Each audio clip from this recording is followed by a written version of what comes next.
Hey everyone, I wanted to speed run a quick video. Someone sent me some questions this evening, and as you know, if you send me questions, I will probably do a video within a matter of minutes or a matter of hours to answer those exact questions. So they said, first, is it an investment vehicle or is it a currency, and can it be both? The answer is right now it is both. Long-term, Bitcoin will be less of an investment and more of a currency. So when it initially started, it was entirely an investment and not really a currency. And maybe it's now, 90% investment and 10% currency. But over time, it will become more and more of a currency and less of an investment until ultimately it evens out where the value of Bitcoin increases by 2% or 3% per year to infinity, because that's human productivity growth. But until then, there's a huge amount of investment upside, and all currencies should be able, especially in the early stages where they're becoming monetized, should be able to be both. But I will post a video to a longer explanation of that in the comments to this video. Next question, is the value of Bitcoin driven by the belief that it will be an official or widely accepted currency? Possibly, but it doesn't have to be. People like Michael Saylor do not believe Bitcoin will ever be used as a currency, and that instead it will be a store of value, and that people will convert it to a local currency before they spend it. So they will spend it, they will save in Bitcoin, but spend in, let's say, US dollars. The same way people, for example, in Venezuela might spend in the Bolivian bolivar, but they would never save in that currency because it devalues too fast. So they save in perhaps US dollars, they spend Bolivian bolivar. So people like Michael Saylor think Bitcoin never has to be an official currency or even widely used as a currency in order to support the store of value functions of money without actually being a medium of exchange as it relates to money. I personally think it's going to be both. I think it's going to ultimately take over all functions of money for the entire world. But even Michael Saylor, who thinks it's more of a store of value as opposed to a currency, he's got price forecasts for Bitcoin on the low end of 3 million, on the medium of 13 million, and on the high end of, I believe, it's either 43, 47, 49 million. It's over 40 million.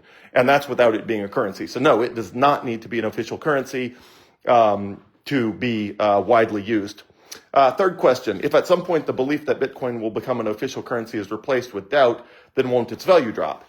Well, the vast majority of a currency's value is its store of value properties. The medium of exchange value of a currency is quite low compared to its store of value properties. Because, as I put in a prior video, the vast majority of time, money is just sitting there. Even if you do 5 transactions a day, you are sitting on your money 99.9% of the time and spending it maybe 0.1% of the time. So the vast majority of any money's value is in its store of value properties, not in its medium of exchange properties. So yes, if it becomes clear that it will never be a medium of exchange and it will never be a currency that is used on a day-to-day basis to buy stuff, at that point, yes, it will be, let's call it 10% or 20% less valuable, but as compared to the store of value properties, which likely make it valuable to the tune of millions of dollars per Bitcoin, the sort of medium of exchange function is just a very small percent of the pie. All right, question 4. What about regulatory concerns? The incoming administration certainly seems friendly, but who knows about the next and the next and the next? Well, I would point out that Bitcoin is 16 years old. The easiest time to kill it would be in the cradle of its infancy.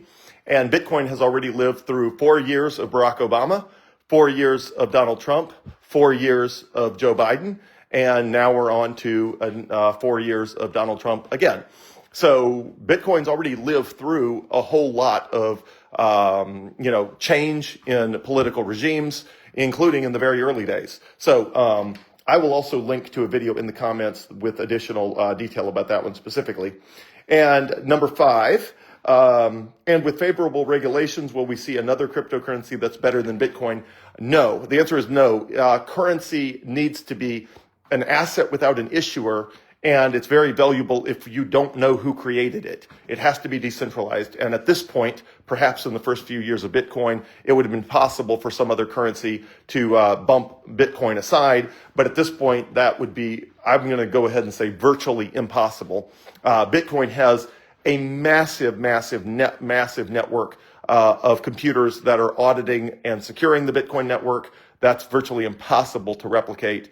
It also has the anonymous creation, which again, you could never in the year 2024 invent a cryptocurrency that anonymously anymore. That was only possible because it was the very first one and because nobody was paying attention. That is just not possible in today's world for somebody to invent and release a cryptocurrency to the world. And for all the reasons I've talked about in other videos before, unlike Facebook and MySpace, you can't have an account on both in that you can with Facebook and MySpace, but you can't with money. Your money cannot be represented in two forms simultaneously, which means the adoption of another cryptocurrency is not as simple as somebody saying, hey, I have a Facebook account or I have a MySpace account. I'm going to sign up for Facebook and just see which one I like better.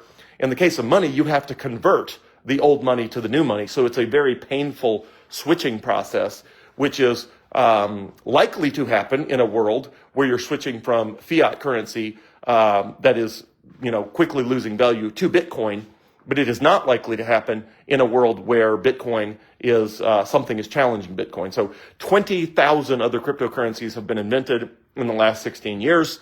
0 of them have given Bitcoin a serious run for its money. Bitcoin is dominant in every conceivable way, and for a bunch of technical reasons, it would be very easy to hack a new cryptocurrency if it came online, because someone could hack it by moving just a small part of the computational power that is securing and auditing Bitcoin over to a different cryptocurrency, which you can't do it with Bitcoin because Bitcoin has such a vast amount of electricity use and computational power behind it that it's not like you can draw from the ocean to, the example would be Bitcoin is the ocean and a new cryptocurrency would be a tiny little lake or a little pond. And you can flood that pond with the ocean water, but you can't flood the ocean because the ocean is the biggest body of water on Earth. That's the way Bitcoin works. So anyway, so those are the highlights. I will post some links in the comments with longer answers to some of these specific questions. Hopefully I'll do that tonight, if not tomorrow. Thanks everyone. Have a good night. Bye.